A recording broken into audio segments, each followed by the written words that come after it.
सर्वप्रथम एक बहुत ज़रूरी अहम मसला जाने लो। और ये मसला चाहे जुमर दिन हो और चाहे गैर जुमा यानी दूसरी नमाज़ों के टाइम हो, ये मसला जानना बहुत ज़रूरी है कि जमन ये सब जो है हम लोग खड़े होते हैं नमाज में,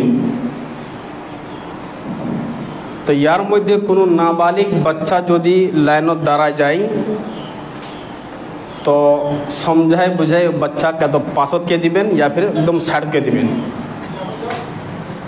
যেমন ওই একটা নাবালিগ बच्चा से है ना, যখন জামাত শুরু হবে तो ওই বাচ্চাকে একদম সাইড के दिबेन या तो फिर सबसे পিছুত के दिबेन। কারণটা কি कि যে তুগা একটা নাবালিগ बच्चा দাঁড়ায় রবে ওই তুগা কোনো ওই সবখান কাটে যাবে, এটা জানেন না हमेशा। फिर जमाते तुम्हारा शरीर हो भी नहीं, जमाते तुम्हारा स्वभाव पाबेन नहीं, वो जमात ये सभी कट जाएगी। वो ये मसला ज़रूरी जो गुज़श्ता जुमा को मैं देखा कि यहाँ 2 बच्चे थे तो वहाँ से जितने लोग हैं सब जो है वो कट गया वो।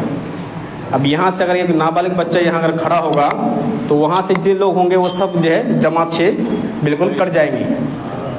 फिर मसला चाहे जुमा के दिन हो और चाहे आप दूसरे नमाजों का टाइम हो, जब नाबालिग बच्चा सामने होगा तो उसको बिल्कुल साइड में, सबसे साइड में और या फिर सबसे पीछे आप खड़े कर देंगे, है ना, वरना जहाँ से बच्चा खड़ा होगा ना वहाँ से वो सब कट जाएगी फिर।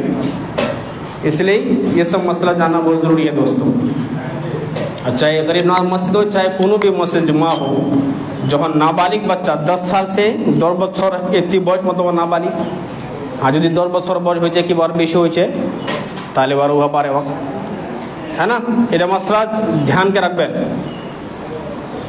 चाहे तुम्हार प्रथम सबक द्वितीय सबक तृतीय सबक যদি লাইনত কোনো একটা নাবালিগ ছোট बच्चा से तो एकदम साइड के दिबेन या तो फिर सबसे पास के दिबेन, আগত করবেন या বিজত করবেন नहीं, वरना जहाँ से वो बच्चा होगा ना वहाँ से वो सब जो है कट जाएगी।